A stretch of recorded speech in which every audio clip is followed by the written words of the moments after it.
So this Trey Brown situation is getting interesting.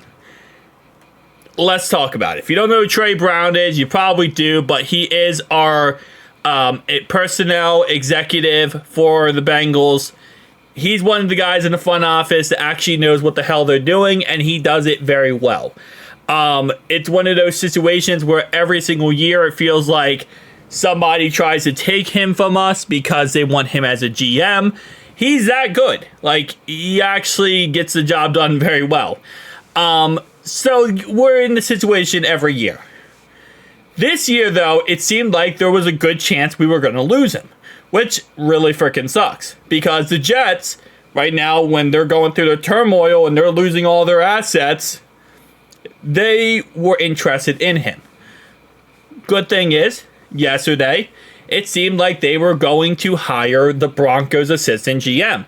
That was all the reports. Everyone said, hey, we're going to keep Trey Brown, business as normal. Everyone's happy, yeah, cool, whatever. Well, that story completely changed. Now, I do want to say this. If we did lose Trey Brown, we would receive 1 third-round pick in the next 2 drafts if we lost Trey Brown. So, let me go ahead and read that policy so we can understand it. It says, the initiative provides that the prior employer club of a minority employee has been hired by another club as its head coach or primary football executive, GM, will receive compensation in the form of a special compensatory draft selection in the 3rd round of each of the next 2 drafts. So, 1 third-round pick this year. Next year, we get another third-round pick. In each of the next 3 drafts, if 2 minority employees from the employer club are hired for these positions by another club or clubs. Special compensatory selections are awarded in the draft selection order after all other compensatory selections in round 3 are denoted with asterisks in the following table. So, again, yeah, if we would lose Trey Brown to the Jets, we would receive 2 third-round picks. Now, what is worth more? Keeping Trey Brown or getting 2 third-round picks? Keeping Trey Brown.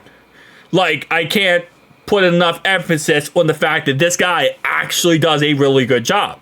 And he's very good at his job, and there's not many guys in the front office, I feel like, who knows what the hell they're doing. He does. So we have to keep as much of confidence as possible. And when it comes to Trey Brown, yes, 2 third-round picks are great, but let's be honest, you want to keep your coaching staff and your front office using their brains. So that's that. And that's where it really seemed like it led yesterday. There wasn't really a situation outside of that. Okay, Trey Brown is coming back to us. No big deal. So then a monkey wrench got thrown into things. Woody and Christopher Johnson has been meeting behind closed doors, away from any other chatter, to come to a decision on who to name their next GM. They are focused on finding the best guy for the job. I have talked to sources. This does not mean what Josina Anderson reported is inaccurate. None of my sources have been able to tell me what direction it's headed. It might very well be, and this is the GM, assistant GM for the Broncos, Mongi.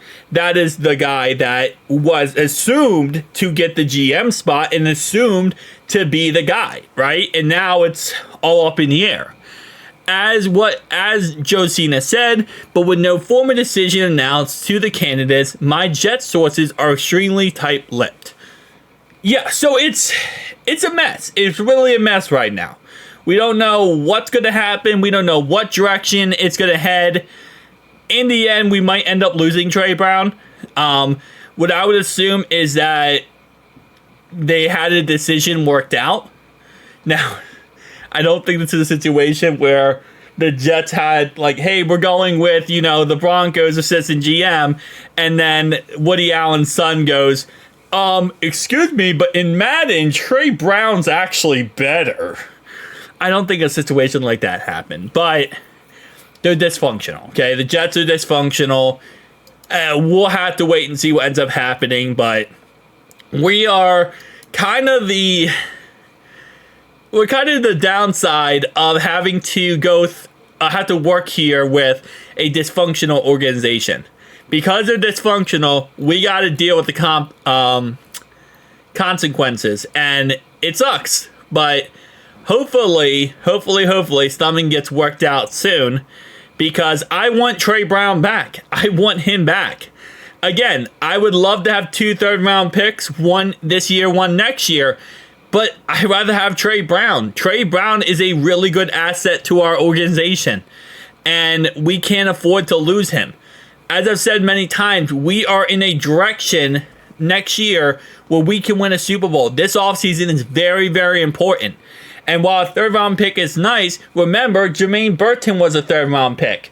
So if we get another Jermaine Burton on this team, we're not going to be in a better spot than having someone in the front office who does a really good job. So let's just hope that everything gets figured out and Trey Brown is back with us and everything works its ugly way out here. Shout out to the Jets for making this whole process absolutely awful for no reason. Hoo-day, boys. Hoo-day.